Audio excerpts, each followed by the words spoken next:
नमस्कार दोस्तों, स्वागत है आप लोगों का हमारे यूट्यूब चैनल जीनियस गुरुजी में। आज हम लोग करेंगे हिंदी व्याकरण पार्ट 2। देखिए, पहला प्रश्न है, घोष और अघोष वर्ण में अंतर स्पष्ट कीजिए।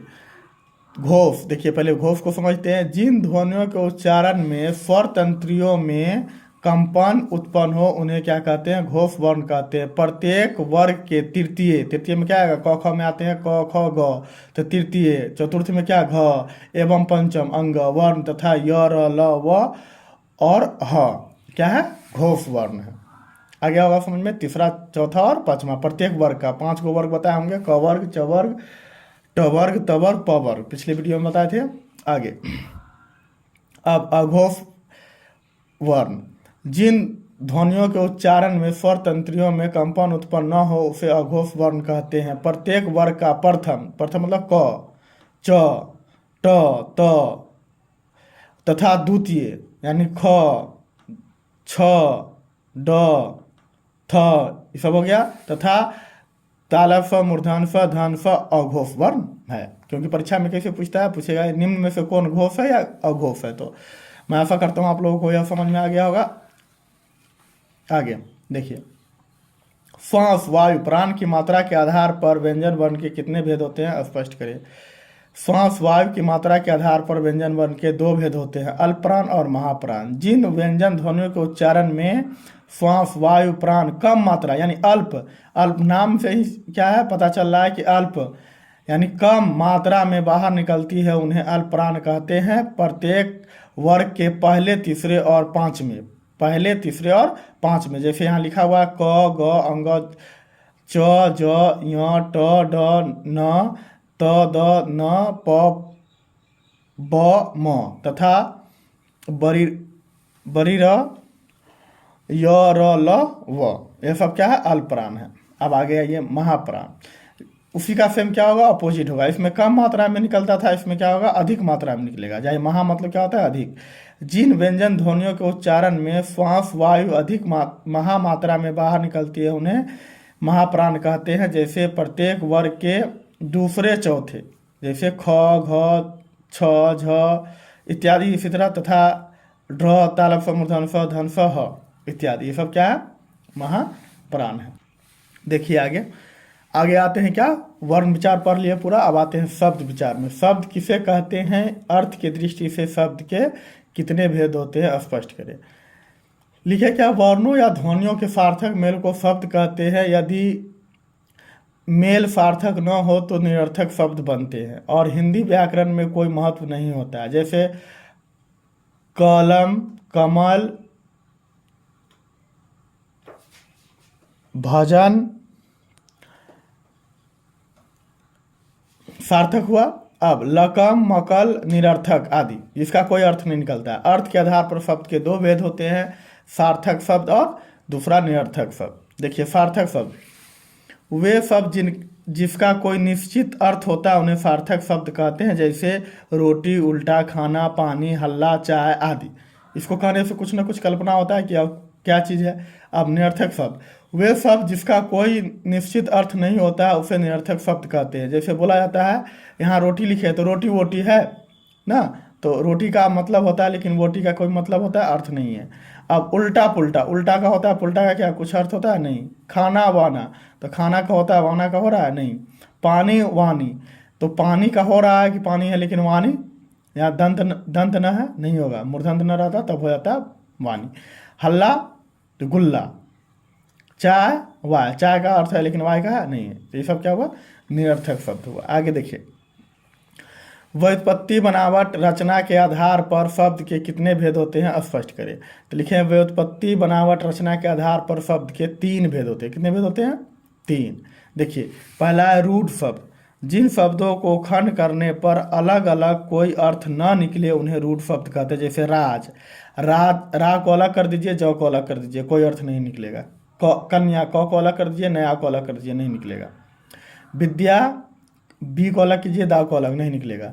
सागर, सा को अलग, ग को अलग, र को अलग कीजिए, नहीं निकलेगा अर्थ। तो आदि, ये सब क्या हुआ? रूढ़ शब्द। अब दूसरा यौगिक शब्द, जिन शब्दों को खंड करने पर अलग अलग अर्थ निकले उसे क्या कहते हैं?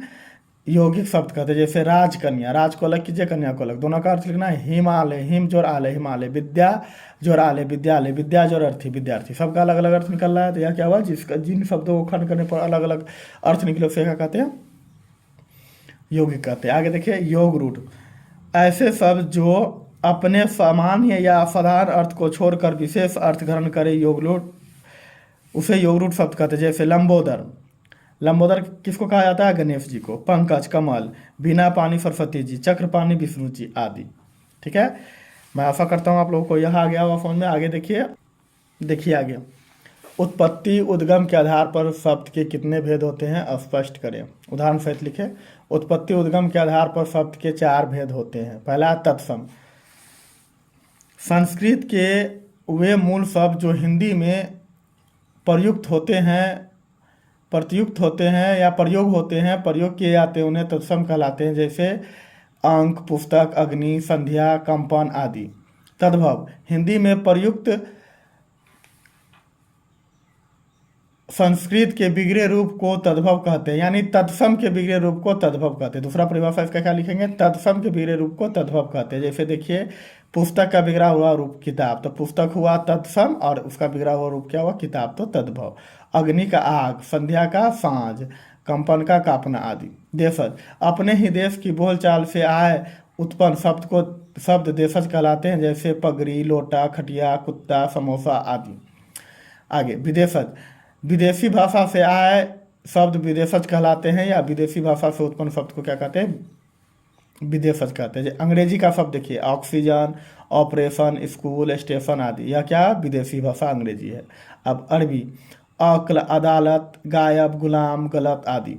अब फारसी का अंगूर, शादी, अनार, बच्चा, जवान आदि, ये सब क्या है, विदेशज शब्द है। आगे रूपांतर के आधार पर शब्द के कितने भेद होते हैं, स्पष्ट करें। रूपांतर के आधार पर शब्द के 2 भेद होते हैं, विकारी शब्द और अविकारी शब्द। जो शब्द लिंग, वचन, पुरुष और कारक के अनुसार अपने रूप बदलते हैं उन्हें विकारी शब्द कहते हैं। ऐसे शब्द के भेद है संज्ञा, सर्वनाम, विशेषण, क्रिया। देखिए आगे है अविकारी शब्द। विकारी का उल्टा है, जो शब्द लिंग, वचन, पुरुष और कारक के अनुसार अपने रूप नहीं बदलते हैं उन्हें अविकारी शब्द या अव्यय कहते हैं। ऐसे शब्द भेद है क्रिया, विशेषण, संबंध बोधक, समुच्चय बोधक और विस्मयादि बोधक।